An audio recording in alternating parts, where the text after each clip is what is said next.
नमस्कार, मैं हूँ Amod Srivastava. Amazing thought, amazing message, amazing information की दिशा में आज एक कदम और आगे। आज के इस चिंतन का विषय है कि माता सबरी और भगवान श्री राम के वार्तालाप। आपको ये मेरा वीडियो पसंद आए तो लाइक करें, शेयर करें और सब्सक्राइब अवश्य करें तथा बेल आइकन दबाना ना भूलें।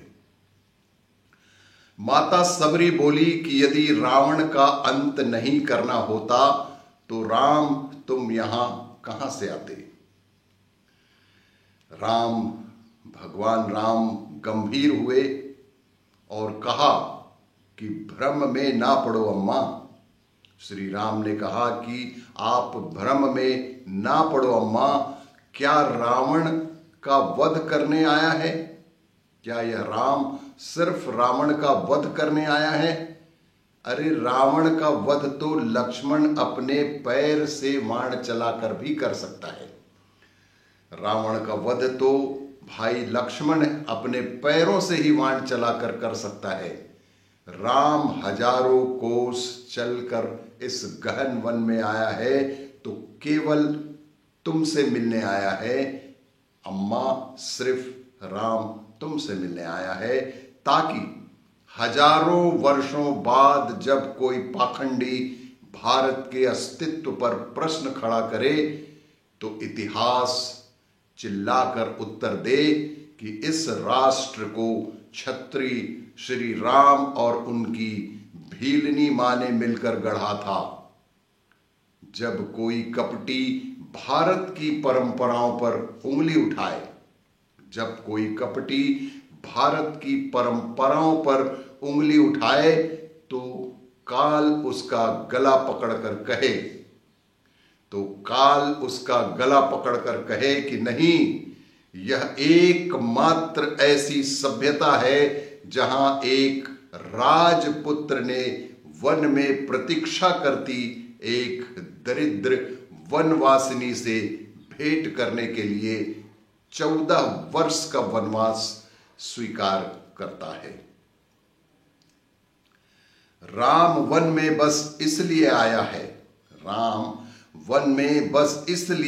है ताकि जब युगों का इतिहास लिखा जाए। श्री राम वन में बस इसलिए आया है कि ताकि जब युगों का इतिहास लिखा जाए तो उसमें अंकित हो कि सत्ता जब पैदल चलकर समाज के अंतिम व्यक्ति तक पहुंचे तभी वह राम राज्य है।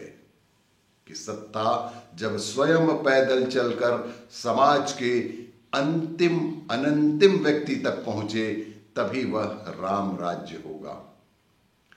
राम वन में इसलिए आया है कि ताकि भविष्य स्मरण रखे कि प्रतीक्षाएं अवश्य पूरी होती हैं।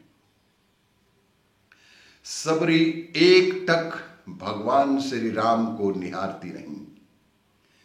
राम ने फिर कहा, राम की वन यात्रा रावण युद्ध के लिए नहीं है माते। राम की यह वन यात्रा मात्र रावण युद्ध के लिए नहीं है। राम की यात्रा प्रारंभ हुई है भविष्य के लिए आदर्श की स्थापना के लिए। श्री राम की यह यात्रा प्रारंभ हुई है भविष्य के लिए एक आदर्श की स्थापना के लिए। राम आया है ताकि भारत को बता सके कि अन्याय का अंत करना ही हमारा एकमात्र धर्म है। राम आया है ताकि युगों को सीख दे सके कि विदेश में बैठे शत्रु की समाप्ति के लिए आवश्यक है कि पहले देश में बैठी उसकी समर्थक शूर्पणखाओं की नाक काट दी जाए और खरदूषणों का घमंड भी चूर चूर कर दिया जाए।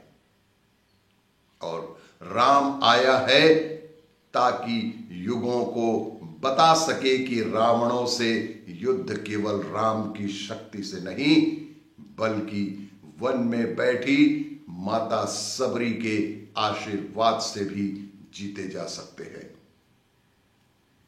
युद्ध केवल राम की शक्ति से नहीं, बल्कि वन में बैठी माता सबरी के आशीर्वाद से जीते जाते हैं।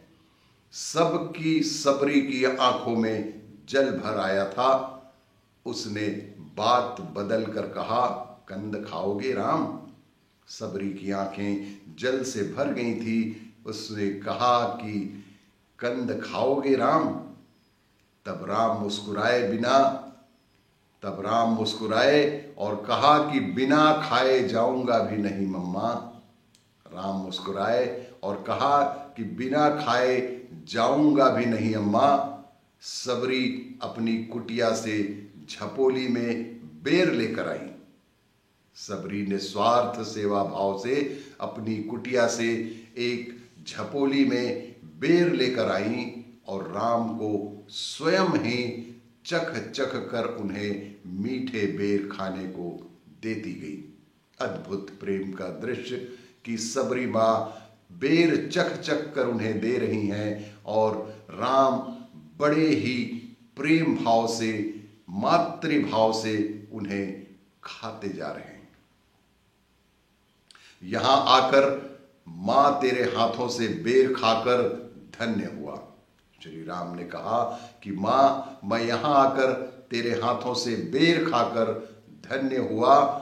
तीनों लोकों के देवता मानव अवतार में आकर अपनी भक्त सबरी के झूठे बेर खाकर स्वयं को धन्य समझते हैं।